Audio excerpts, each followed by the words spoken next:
Aujourd'hui, on va parler vengeance. On dit que la vengeance est un plat qui se mange froid. Malheureusement, parfois, c'est un plat qui ne se mange pas du tout. Salut les potos et bienvenue sur ma chaîne car aujourd'hui, nous irons explorer 5 personnages dont la quête de vengeance a pris une tournure un peu différente de ça à quoi on s'attendait. Quoi ça?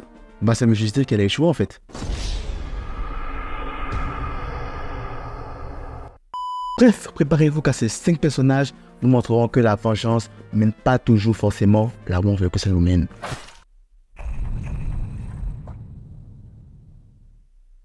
Leader et contesté de la classe A, Tenya est très souvent connu pour son calme et son professionnalisme exemplaire. Cependant, il arrive que ses émotions prennent le dessus sur lui. Surtout quand il s'agit de la famille. C'est sacré, on n'y touche pas du tout. Après que son frère ait été poussé à la retraite anticipée par le tueur de héros Stein, notre Tenya furieuse avec une idée en tête, se venger. Ce qui est tout à fait normal. Tenya a donc préparé un plan pour en finir avec Stein le moment venu, une bonne fois pour toutes. Le problème ici, c'est que dans la plupart des cas, théorie n'équivaut pas forcément à la pratique. En effet, sa décision a presque failli le tuer une fois face au tueur de héros. Sans l'intervention de Deku et de Todoroki, notre bon vieux Tenya serait tout simplement bon pour la casse. Après ce fâcheux épisode, Tenya, conscient de son immaturité, a préféré laisser tomber sa soif de vengeance et plutôt hériter de la volonté et du nom d'Ingenium, son grand frère qui ne peut plus être un héros. Désormais, il sera un héros pour les deux. D'un point de vue technique, oui, il a clairement échoué de sa quête de vengeance. Mais est-ce vraiment le cas si, au sorti de cette expérience, il s'en est plutôt retrouvé beaucoup plus mature?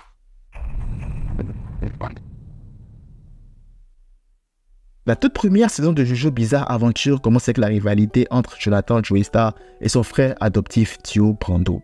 Dio avait pour ambition personnelle de faire de la vie de Jonathan un véritable enfer. Par pure et simple méchanceté. Parce qu'on va se le dire, Jonathan ne lui avait absolument rien fait. Mais vraiment rien fait. Dio voulait juste retirer à Jonathan tout ce qu'il avait de plus précieux. Il va d'abord commencer par tuer son père, essayer de voler sa petite amie et même tuer son chien. Ça aurait été quelqu'un d'autre, Dio serait de l'histoire ancienne depuis bien longtemps. Après que Dio ait récupéré le masque de pierre, le rendant quasi invincible, Jonathan et lui finissent par régler leur compte dans un combat à mort où Jonathan l'emporte. Mais non, ce serait bien trop simple, ce serait trop facile. Évidemment, Dio a un tour de passe-passe dans son sac qui lui a permis de survivre, de s'approprier le corps de Jonathan et de revenir des années plus tard tourmenter la lignée des Joestar de la saison 3. En tout cas, merci à Jotaro.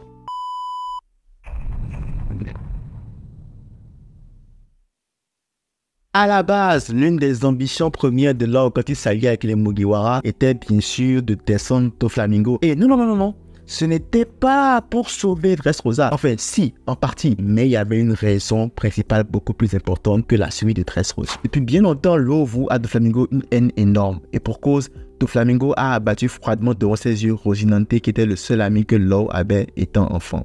Une sorte de mentor qui a tout donné pour lui, s'est sacrifié pour lui sauver la vie. Il en va sans dire que le Rosinante en question était le jeune frère de Doflamingo quand même. Alors une fois à Dressrosa, il est clair que Law voulait en découdre clairement. Hélas, non, il s'est pris une grosse rousse par Doflamingo et c'est finalement Luffy qui vient à bout de Doflamingo et qui le met aux arrêts. Alors c'est sûr que Doflamingo reviendra plus tard dans l'anime. Je pense et j'en suis convaincu.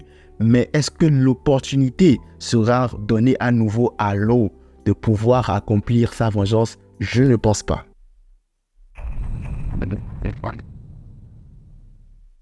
On va se le dire, Sasuke est certes l'un des personnages les plus compliqués de Naruto, mais punaise, il est bien écrit ce mec. Traumatisé de son plus jeune âge par son grand frère Itachi, qui a massacré tout son clan, Sasuke s'est juré d'en finir avec lui de ses propres mains. Aveuglé par sa soif de vengeance, il commettra plusieurs actes répressifs qui le mèneront finalement à son duel final contre ce dernier. Au bout d'un combat sans merci, Sasuke s'en sort vainqueur. Encore que là, pensant avoir accompli sa quête, Sasuke apprendra une belle et bien triste vérité. Itachi n'avait tout simplement pas le choix. C'était soit son clan, soit le village et son petit frère. Évidemment, il a fait le choix de protéger son petit frère qu'il aime tant, montrant encore une fois que l'amour d'un grand frère ne connaît aucune limite. Fou de rage, Sasuke décide donc de tourner sa colère vers le village qui lui aura finalement tout pris. Mais peut-on vraiment lui en vouloir?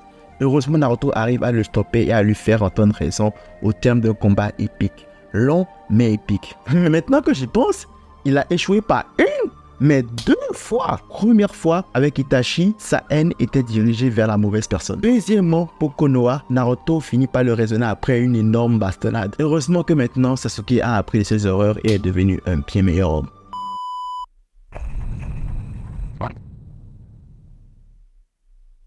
Alors, l'évolution de Thorfinn en tant que personnage est très impressionnante. Au début de la série, c'est un gamin naïf et inoffensif, jusqu'au jour où une bêtise de sa part va plus ou moins coûter la vie à son père. En effet, alors que ce dernier se faisait attaquer par Askeladd et sa horde de pirates, Thorfinn, qui s'était introduit en cachette dans le bateau de son père, a permis malgré lui aux pirates de la jouer à la déloyale et de venir à bout du suprême guerrier Thor. Ah, sale garnement, j'ai tellement le seum. Thorfinn n'aurait pas été là, Thor n'aurait fait qu'une bouchée de ces mecs-là, clairement. Bref, Thorfinn, rempli de colère et de culpabilité, se rend sur le bateau d'Askeladd pour essayer de le tuer. J'ai vraiment bien aimé la manière dont Askeladd a géré ça. Tu veux me tuer? Fine, rejoins mon équipage, travaille pour moi et de temps en temps je te donnerai l'occasion de m'affronter en duel pour pouvoir assouvir ta soif de vengeance. Bien sûr, à chaque fois Thorfinn se faisait éclater, mais il ne faut pas négliger que avec ce processus-là, Askeladd a créé un véritable monstre de puissance, un monstre sanguinaire assoiffé de sang. Malheureusement, Thorfinn n'arrivera jamais à assouvir sa soif de vengeance, car Askeladd se fera tuer sous ses yeux. Désormais, sans plus aucun sens à sa vie et n'ayant pas pu se venger, Thorfinn tombe en proie à un désespoir profond. Il aura non seulement perdu tout sens à sa vie, mais il aura aussi perdu un père spirituel.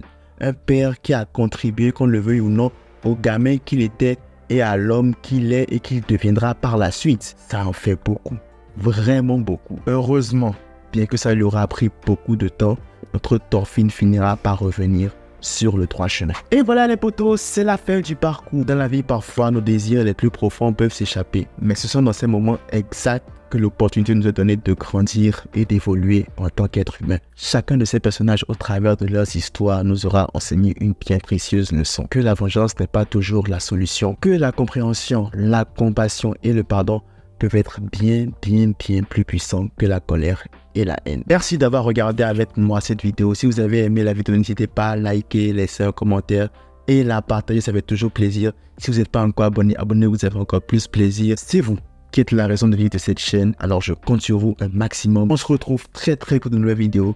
D'ici là, prenez tout soin de vous et de vos proches. C'est tout pour moi. À la prochaine.